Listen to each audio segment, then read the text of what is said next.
10월 4일 주일 새벽 예배 본문의 말씀은 시편 90편 말씀이 되겠습니다. 시편 90편 1절로 17절까지 말씀을 통해서 주일 아침에 주시는 하나님의 은혜를 함께 나누도록 하겠습니다.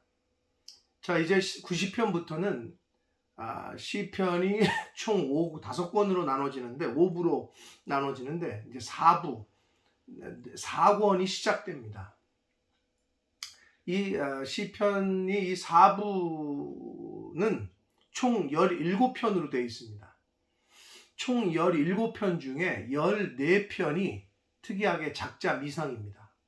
누가 지은 건지를 알지 못하고 성경은 또 우리에게 알려주고 있지도 않습니다. 3편만 저자를 알려주고 있는데 그 중에 하나가 이제 오늘 시작하는 90편 시편에서 유일하게 모세의 시로 모세의 저작으로 기록된 90편 그리고 101편과 103편은 다윗의 시 이렇게 3개만이 저자를 알려주고 있고 나머지 14편은 작자 미상으로 구성이 되어 있습니다. 이제 4권 제4부 첫 번째 해당하는 90편 모세의 하나님의 사람 모세의 기도라고 되어 있는데 이 90편을 오늘 말씀을 통해서 함께 은혜를 나눠보도록 하겠습니다. 자, 먼저 이 모세를 표현하기를 하나님의 사람이라고 표현을 하고 있습니다. 하나님에게 속한 자, 하나님의 사람. 그런데 구약 성경에서는 이 하나님의 사람이라는 표현을 모세뿐만 아니라 사무엘, 그리고 엘리야, 그리고 엘리사, 그리고 다윗에게도 이런 호칭을 붙여서 사용하고 있습니다. 주로 이렇게 하나님 앞에 특별하게 선택되고 선지자 역할을 했던 사람들을 하나님께서는 성경은 하나님의 사람이라고 말씀하고 있습니다. 바라기는 저와 여러분의 이름 앞에 하나님의 사람 누구누구라고 불려지게 되는 그러한 인생을 사시는 저와 여러분이 되시기를 축복합니다. 자, 이 모세가 쓴 이 90편은 전반적인 내용을 스토리를 먼저 말씀드리자면 유한하고 아주 제한적이고 연약한 인간이 하나님을 떠나서는 참된 소망을 가질 수 없다는 것을 이야기합니다. 인간은 너무 유한하고 너무 연약하고 너무 제한적이고 그래서 그 인간이 연약한 인간이 유한한 인간이 영원하신 하나님을 떠나서는 아무것도 할 수 없는 그런 존재임을 깨달아야 된다라고 교훈하고 있고 그걸 깨달았으면 하나님 편에서 그리고 하나님과 가까이 해야 되고 하나님과 함께하는 그래야지만 소망이 있다. 결국은 아주 간단한 메시지예요.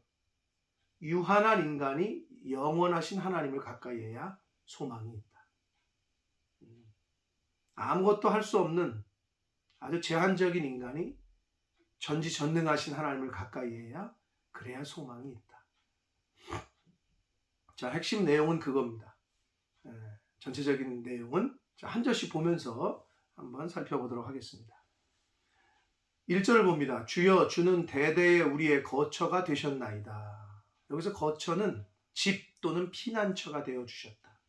하나님께서 이스라엘 민족의 그 거처, 즉 집, 그리고 울타리, 피난처가 되어 주셨죠. 그래서 그걸 인정하면서 모세는 시작을 고백하기를 2절 산이 생기기 전 땅과 세계도 주께서 조성하시기 전 영원부터 영원까지 주는 하나님이십니다. 영원부터 영원까지. 인간은 유한한데 하나님은 영원하신 하나님이라는 것을 강조하면서 이야기를 시작합니다. 자, 3절을 봅니다. 주께서 사람을 티끌로 돌아가게 하시고 여기서 티끌이라고 번역을 했는데 히브리어 원문을 직역하면 파멸 또는 해체 이런 뜻의 단어입니다. 그러니까 하나님께서 인간을 해체시키신다는 거예요. 그러니까 티끌로 돌아가게 하신다. 흙으로 지었기 때문에 육체는 흙으로 돌아간다. 없어 사라진다는 거예요. 말씀하시기를 너의 인생들은 돌아가라 하셨사오니 흙으로 돌아가라. 죽는 걸 말하죠. 하나님께서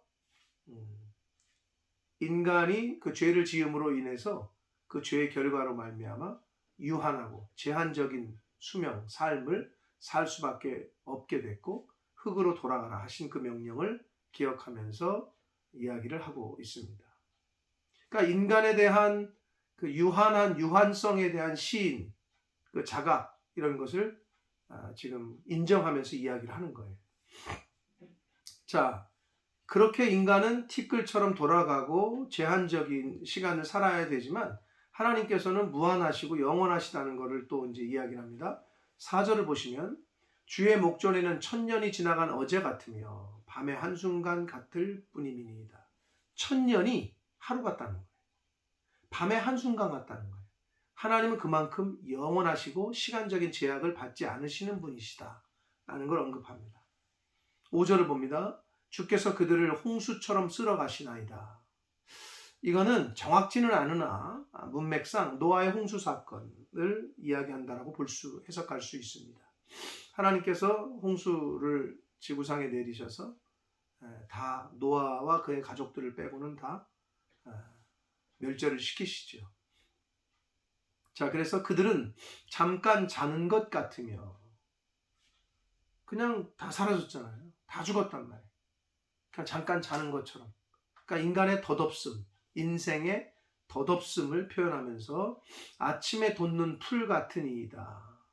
이것 또한 인간의 유한함. 6절로 이어지는데 풀은 아침에 꽃이 피어 자라다가 저녁에는 시들어 마른, 아침에는 피었다가 저녁에는 시드는 나약하고 유한한 인간의 모습을 비유해서 이야기하고 있습니다. 자, 7절부터 12절까지에서는 하나님의 노하심에 떠오는 인생의 그 실상, 인간의 가련한 그 가엾은 그 실상을 호소하는데, 자, 7절 우리는 주의 노에 소멸되며 주의 분내심에 놀라나이다. 인간의 그 연약함이죠. 하나님이 노하시고 하나님이 화내시면 이건 뭐 어린아이들이 부모님이 소리 지르고, 물론 커서는 뭐 그렇지 않지만 커서는 뭐 대들더라고요. 근데 좀 어렸을 때는 부모님이 소리 지르면 애들이 막 무서워가지고 비슷합니다. 하나님께서 노하시고 분을 내시면 인간은 소멸하고 그리고 두려워 떤다. 나약한 인간의 모습을 이야기합니다. 8절을 보시면 주께서 우리의 죄악을 주의 앞에 놓으시며 우리의 은밀한 죄를 주의 얼굴빛의 빛 가운데 두셨사오니. 이 말씀은 하나님 앞에서는 드러나지 않을 게 하나 없다는 거예요. 감출 것이 없어요. 인간의 모든 죄가, 인간의 모든 행위가 하나님 앞에서는 다 드러난다는 거예요. 그래서 9절을 봅니다. 우리의 모든 날이 주의 분노 중에 지나가며 우리의 평생이 순식간에 다하였나이다. 인생이 화살처럼 그냥 쏜살처럼 화살 쏘면은 퓨 하고 그냥 날아가잖아요. 그렇게 인생이 덧없이 날아간다. 순식간에. 눈 깜빡하니까 저도 반백살이 됐는데 아직도 초등학교, 중학교, 고등학교 뭐 20대 너무 진짜 금방 지나가는 것 같아요. 순식간에 지나갔다. 다하였다. 10절을 봅니다. 우리의 연수가 70이요 강건하면 80이라도 그 연수의 자랑은 수고와 슬픔뿐이요 신속히 가니 우리가 날아가나이다. 인생을 날아가는 것, 순식간에 날아가는 것에 비유합니다. 나이가 70, 뭐 강건하면 80, 이거는 꼭 70, 80세를 얘기하는 게 아니라 유한하고 제한적이라는 거예요. 영원하지 않다는 것을 뜻해요. 네. 그래서 시간이 지나면 지날수록 수고와 슬픔뿐이 있는 인생이다.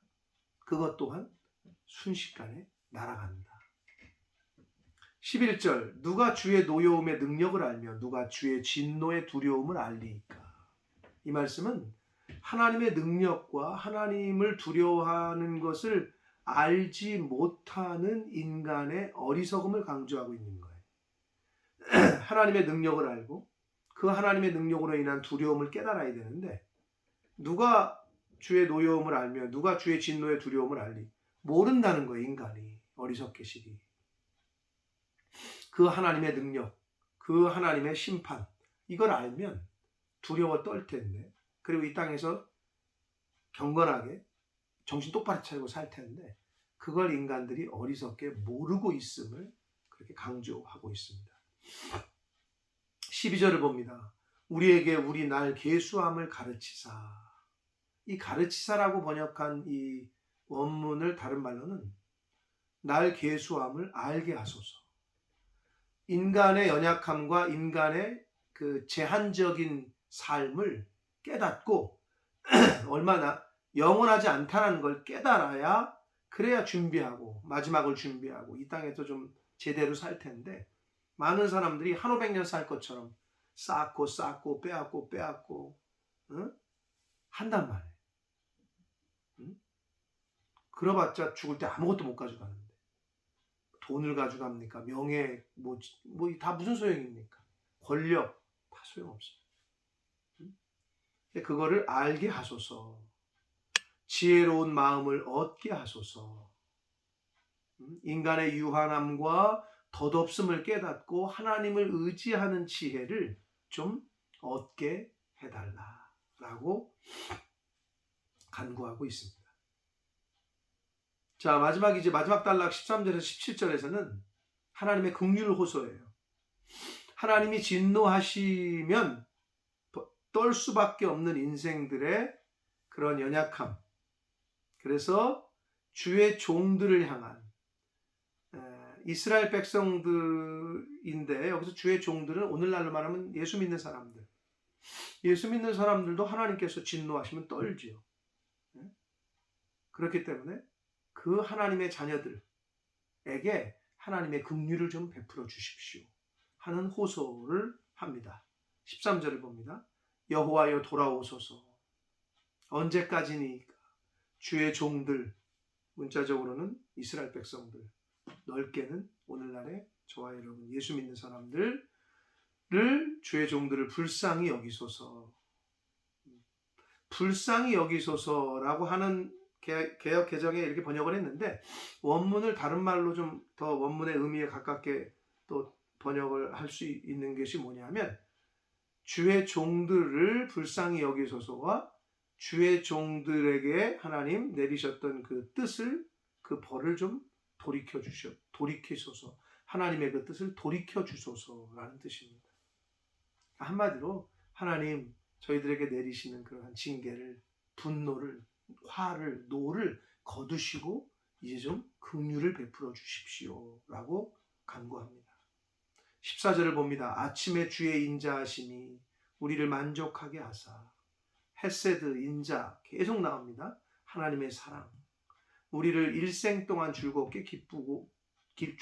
기쁘게 하소서.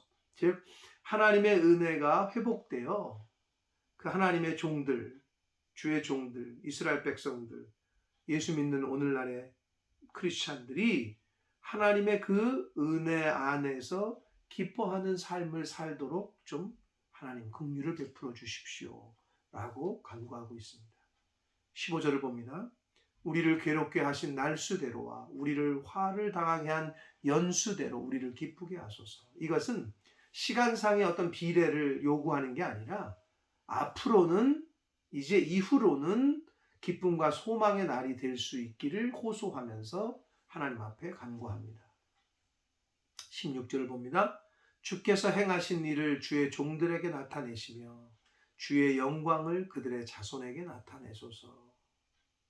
하나님께서 행하셨던 그동안에 하나님의 백성들에게 행하셨던 그 은혜를 다시 좀 나타내 주시고 그 하나님의 영광을 자손에게 하나님의 백성들에게 좀 나타내 달라. 마지막 17절입니다. 주 우리 하나님의 은총을 우리에게 내리게 하사 우리의 손이 행한 일을 우리에게 견고하게 하소서. 우리의 손이 행한 일을 견고하게 하소서. 강조를 했는데 마지막에. 근데 여기서 하나님께서 은총을 내려 어떤 은총을 원하고 있는 거냐면 우리의 손이 행한 일을 우리에게 견고하게 하소서. 우리의 손이 행한 일을 견고하게 하소서. 이 견고하게 한다라는 말은 세우다라는 의미가 있거든요. 근데 이게 무슨 얘기냐면 결국 모세 당시에 있어서 가장 큰 어떤 목표는 가나안 땅으로 입성하는 거죠. 그리고 가나안 땅에 들어가서 하나님의 나라를 세우는 거죠. 그래서 가나안 땅을 정복하고 하나님의 나라를 세우는 그 일을 이루게 해 주십시오. 라고 간구하고 있는 거예요. 자, 그렇게 끝맺고 있어요. 자, 결국 인간의 그 유한하고 덧없고 인생의 덧없음 그리고 다 죽을 수밖에 없는 그런 인생인데 영원하신 하나님이시고 긍휼을 베푸시는 하나님이시니 마지막 그 가나안 땅을 정복해서 하나님의 나라를 세우는 그 일을 하나님 할 수 있도록 이룰 수 있도록 즉 우리의 손이 행한 일을 견고하게 세울 수 있도록 하나님의 나라를 가나안 땅에 세울 수 있도록 우리에게 은총을 베풀어 달라라고 끝맺고 있습니다. 사랑하는 성도 여러분, 인간의 연약함, 유한함 그것을 깨달은 자들이 좀 자제하고 삶을 좀 정돈하면서 살지요. 그런데 언제 죽을지도 모르는데 내일이 당연하게 보장되는 것처럼 내일이 당연하게 안 올 수 있습니다, 여러분. 오늘이 마지막일 수도 있단 말이에요. 한 500년 살 것처럼 그렇게 어리석게 인생을 살면 안 됩니다. 유한하다는 것을 그리고 언젠간 끝이 있다는 것을 깨닫고 하나님의 말씀대로 살려고 노력하고 하나님을 의지하고 그 영원하신 하나님을 피난처로 삼고 그렇게 사는 즉 이 땅에서의 시간은 결국은 각자에게 다 주어진 시간이 다른데 그 시간은 영원을 준비하도록 주어진 시간임을 깨달아야 됩니다. 즉 하나님 나라에 가서 살 것을 본향으로 돌아갈 것을 준비하는 시간이 바로 이 땅에서의 시간이다. 그리고 아까 그 주의 죄악을 주의 앞에 즉 하나님 앞에서 모든 게 다 드러난다고 했는데 물론 하나님 앞에 최후 심판대 앞에 섰을 때도 다 드러나지만 주의 말씀이 빛이라고 했기 때문에 이 하나님의 말씀을 통해서 다 드러나요. 하나님의 말씀을 읽고 듣고 묵상하고 공부하면 할수록 말씀이 우리를 비춰서 우리에게 묻은 죄악을 알게 하고 드러나게 합니다. 그래서 어떤 세상 사람들은 성경 설교를 안 들으려고 하고 읽지 않으려고 해. 자꾸 찔려. 근데 그게 좋은 거예요. 그게 드러나야 돼. 드러나야 고칠 거 아니에요. 드러나야 버릴 거 아니에요. 그러므로 하나님의 말씀을 늘 가까이 하시고 읽고 듣고 지키는데 힘쓰셔서 우리 안에 있는 못된 성품들과 옛사람의 모습들은 다 드러내서 이걸 다 끊어버릴 수 있도록 죽일 수 있도록 그리고 새 사람으로 하나님의 영으로 말씀으로 우리가 이 세상을 남은 인생을 살아가는 그러한 저와 여러분의 삶이 되기를 유한하고 제한적인 우리 인간은 영원하신 하나님을 붙잡으셔야 됩니다. 그래야 소망이 있습니다. 그 영원하신 하나님을 꽉 붙잡는 오늘이 되시고 남은 인생이 되시기를 예수 그리스도 이름으로 축복합니다. 기도하겠습니다. 살아계신 하나님 아버지 감사합니다. 오늘 새날을 허락하시되 주의 날을 허락하셔서 하나님의 말씀을 전하고 들음으로 하루를 시작하게 해주시니 감사합니다. 아버지 하나님, 인간이 얼마나 연약하고 유한한 존재이고 티끌처럼 잠깐 보이다가 없어지는 안개와 같은 것이 저희들의 인생인 것을 깨닫게 하셔서 이 세상 것에 너무 연연하지 말게 하시고 이 세상에 영원히 살 것 마냥 사는 자가 아니라 영원하신 하나님의 나라에 가서 살 것을 잘 준비하는 이 땅에서의 시간이 될 수 있도록 하나님 그러한 지혜를 허락하여 주옵소서. 아버지 이스라엘 백성들에게 맡기셨던 하나님의 나라를 가나안 땅에 세우는 것을 아버지 맡기셨을진데 오늘날 하나님의 자녀들에게 하나님의 백성들에게 맡기시는 또 세우려고 하시는 것이 있는 줄 압니다. 아버지 하나님의 사람들이 있는 각자의 처소와 일터에서 하나님의 나라를 잘 세워가는 하나님의 백성들, 자녀들 되어지도록 하나님 은혜 내려 주옵소서. 영원하신 하나님을 꼭 붙잡고 거처로 삼고 피난처로 삼고 살아가는 저희 모두가 되게 하여 주옵소서. 예수 그리스도 이름으로 축복하며 기도 올려옵나이다. 아멘.